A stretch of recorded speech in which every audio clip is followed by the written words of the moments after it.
సంకల్పానికి తోడై నిలిచిందా దైవం సాహో అనే ప్రపంచం. అరుణాచలంలోకి వెళ్ళాడు అంటే వాడికి ఏదో అధికారం ఉంది, పరమేశ్వరానుగ్రహాన్ని పొంది ఉన్నాడని గుర్తు. అందుకే లోపలికి రానివ్వరు. అటువంటి క్షేత్రాల్లో పరమ ప్రఖ్యాతమైన క్షేత్రములు అరుణాచలం వెళ్ళేటటువంటి వారు ఎప్పుడూ కూడా నేను ఇంతటి వాడను అన్న భావన మాత్రం మనసులో ఉండడానికి వీల్లేదు. నేను ఇంత అందంగా ఉంటానో, ఇంత పొడుగ్గా ఉంటానో, నేను ఇంత విద్వాంసున్ననో, నాకు ఇన్ని శ్లోకాలు వచ్చనో, నేను ఇన్ని పురాణాలు చదువుకున్నానో, నేను ఇంత అధికారినో, నాకు ఇంత డబ్బుందనో, నాకు ఇన్ని వ్యాపారాలున్నాయనో మనసులో పెట్టుకుని వెడితే అరుణాచలంలోకి రానిపడాయి.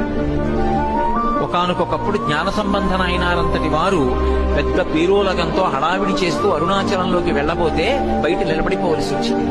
ఒక్కసారి అరుణాచలం వెడితే చిత్రగుప్తుడు గీత గీస్తాట. ఈ జీవుడు అరుణాచలం వెళ్ళాడు కాబట్టి తరువాత అని గీత గీస్తాడు. అంటే అరుణాచలం పట్టణంలోకి ప్రవేశించినంత మాత్రం చేత అంత గొప్ప అనుగ్రహంగా ఈశ్వరుడు భావన చేస్తాడు.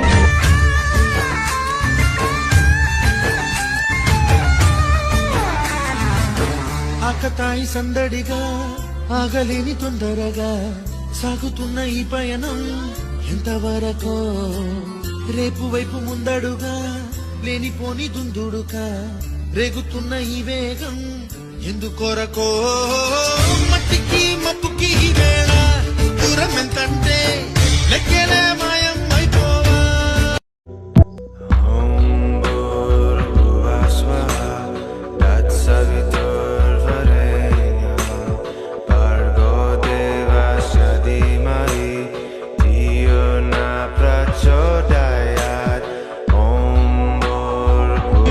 మనసులో స్మరించుకుంటే నేను వింటాను.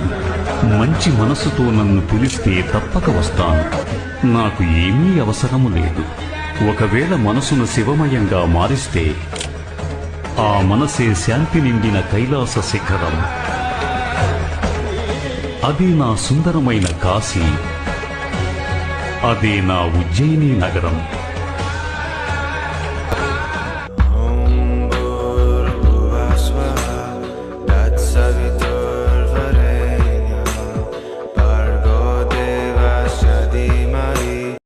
ईश्वर सत्य है, सत्य ही शिव है, शिव ही सुंदर है।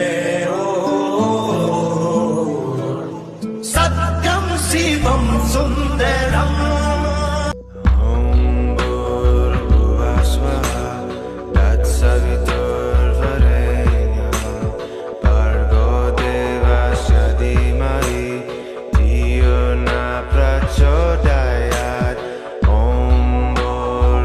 అరుణాచల ప్రవేశమునకు ముందు, అరుణాచల ప్రవేశము తరువాత అని జీవుడికి విభాగం